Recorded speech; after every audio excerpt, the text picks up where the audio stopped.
Continuing our catechesis on the theme of apostolic zeal and passion for proclaiming the gospel, we look today at Saint Kateri Tekakwitha, the first native North American woman to be canonized. Born around the year 1656 in a village in upstate New York, she was the daughter of an unbaptized Mohawk chief and an Algonquin Christian mother who taught Kateri to pray and sing hymns to God. Many of us were also first introduced to the Lord in family settings, especially by our mothers and grandmothers. This is how evangelization begins, and, indeed, we must not forget that the faith is always transmitted in dialect by mothers, by grandmothers. Faith should be transmitted in dialect as we received it.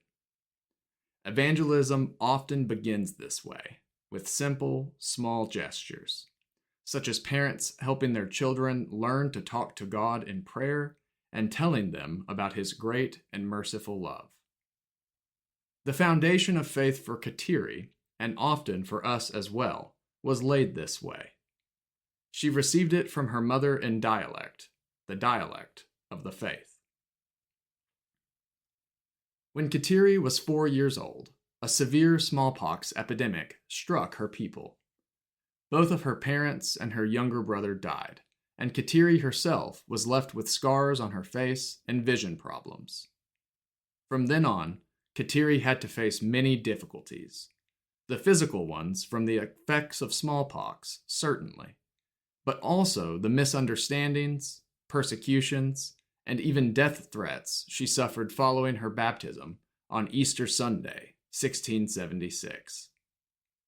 All this gave Kateri a great love for the cross, the definitive sign of the love of Christ, who gave himself to the end for us. Indeed, witnessing to the gospel is not only about what is pleasing. We must also know how to bear our daily crosses with patience, trust, and hope. Patience in the face of difficulties, of crosses. Patience is a great Christian virtue. He who does not have patience is not a good Christian. Patience to tolerate difficulties, and also to tolerate others, who are sometimes annoying or cause difficulties.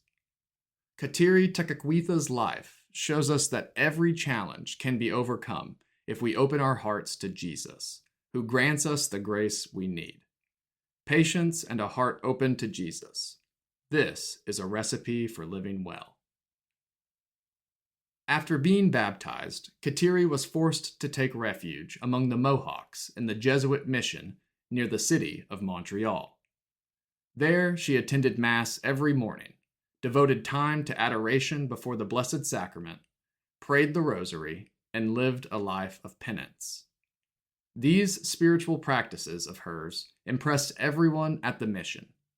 They recognized in Kateri a holiness that was appealing because it stemmed from her deep love for God. This is proper to holiness, to attract. God calls us through attraction. He calls us with this desire to be close to us, and she felt this grace of divine attraction. At the same time, she taught the children of the mission to pray, and through the constant fulfillment of her responsibilities, including caring for the sick and elderly, she offered an example of humble and loving service to God and neighbor. The faith is always expressed through service. The faith is not about putting makeup on the soul. No, it is to serve.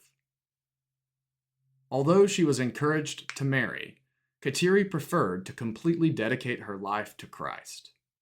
Unable to enter the consecrated life, she made a vow of perpetual virginity on the 25th of March, 1679.